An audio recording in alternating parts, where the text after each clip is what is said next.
Hey there, JSCAN users.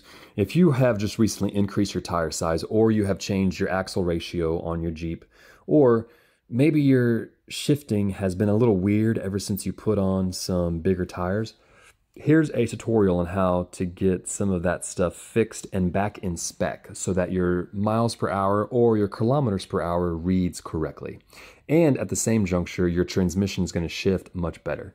So for me, I've got a Jeep Wrangler JK. I'm going to tap on Jeep Wrangler JK. At this point, I'm going to have Bluetooth turned on.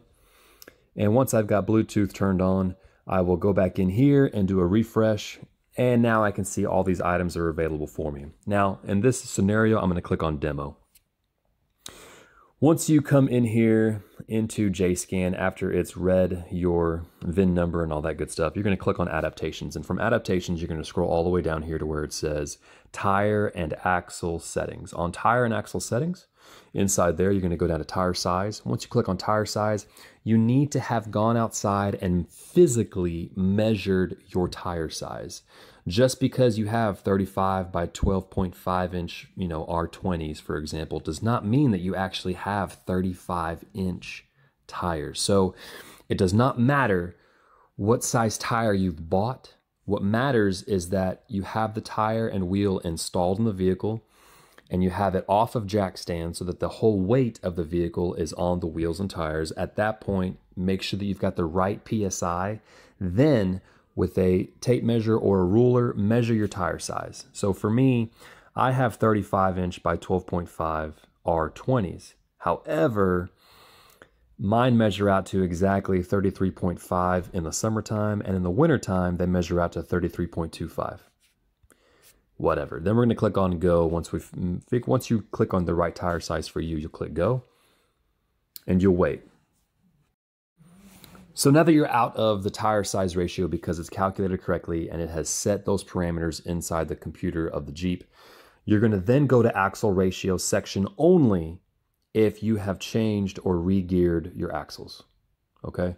If you have not done that, you're going to skip on to the next step. But for those that have changed your axle ratio, click on axle ratio, and you'll change to correct value that you have gone up to. For example, me, I've gone to 456 gears. I'll click OK, and then I'll click Go. And it's going to chew on it for a little bit, and we're going to go ahead and fast forward. So now that your gear ratio has been changed, your tire size has been set correctly, the next step is to initialize EGS.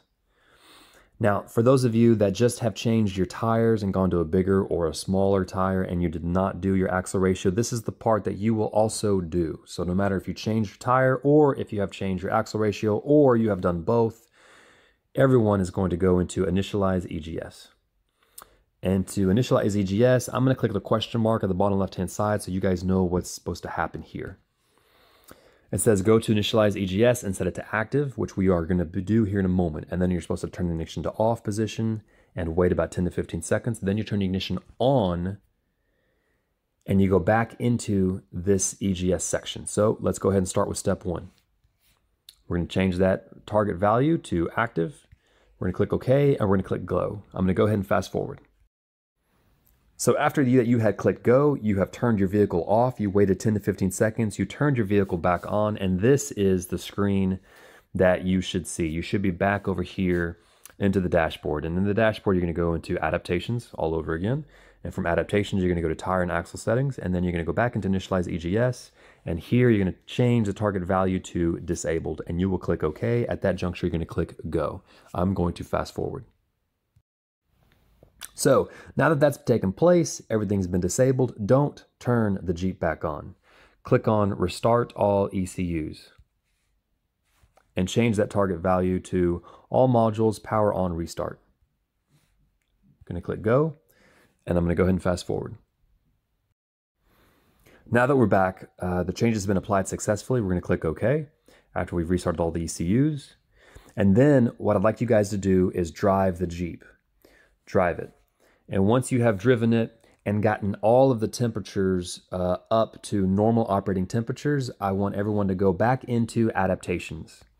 And once you're back into Adaptations, we're going to go down here where it says Vehicle Maintenance. And inside Vehicle Maintenance, here we're going to do a reset of learned adapters for the TCM, which is the transmission control module. We're going to click on go, and we're going to click on go one more time.